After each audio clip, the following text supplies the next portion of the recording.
Good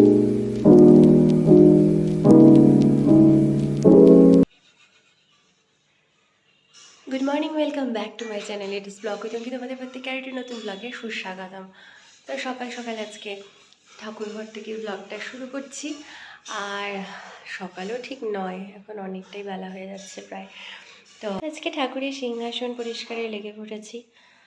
তো চলো করতে থাকি ঝটাঝট, আর তোমাদের সাথে আবার পরে দেখা হচ্ছে। তো দেখো, তখনের আসনের চিত্র আর এখনের চিত্র পুরো আলাদা, তাই না? সত্যি, যার যেটা জায়গা, আসন যখন ফাঁকা থাকে পরিষ্কার করার সময় কতটা ফাঁকা লাগে আর কীরকম লাগে, আর ঠাকুররা যখন নিজেদের জায়গায় চলে যায় কি সুন্দর ভরা লাগে দেখো।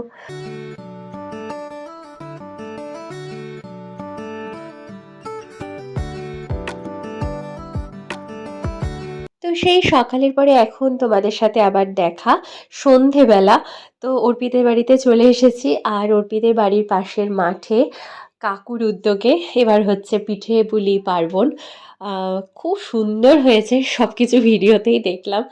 আর কাকু যেতে বলেছে, কিন্তু আমরা সময় মতো যেতে পারিনি, একটু কাজ ছিল, তাই জন্য দেরি হয়ে গেছে। তবুও পিঠে কিন্তু আমরা খেয়েছি। পিঠে কাকু নিয়ে এসে রেখে দিয়েছিল অর্পিতের বাড়িতে, আর আমাদের দেরি হওয়াতে এই এখন পিঠে খাওয়ার পর্ব চলছে। ওনারা এসেছে কিন্তু অনেকটা দেরি করে, মানে প্রোগ্রাম প্রায় শেষ হয়ে গেছে, শেষই হয়ে গেছে, এখন বাড়িতেই আছে। না না, বাড়িতেই আছে, ওখানেও যেতে পারেনি। তো ওখানে অনেকক্ষণ গল্প করার পরে এবার চলে এসেছি ভারত সেবাশ্রমের মন্দিরে। এখানে আছে গুরুদেবের ত্রিশূল পুজো। তো সেখানেই এসেছি। চলো তোমাদের সাথে ত্রিশূল পুজোর কিছু কিছু ভিডিও ক্লিপস শেয়ার করছি, দেখতে থাকো।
তো দেখলে পুজোর কিছু ভিডিও, আর এখন শ্রুতির সাথে এখানে দেখা হয়েছে, তো ওর সাথে করছিলাম গল্প। তারপরে এখান থেকে প্রসাদ নিয়ে আমরা বেরিয়ে পড়লাম বাড়ি যাওয়ার উদ্দেশ্যে। তো চলো আজ এই রাস্তা থেকে এই ব্লগটাকে এন্ড করছি। দেখা হচ্ছে একটি নতুন ব্লগে, ততক্ষণ সবাই সুস্থ থেকো, ভালো থেকো আর অবশ্যই হ্যাপি থেকো।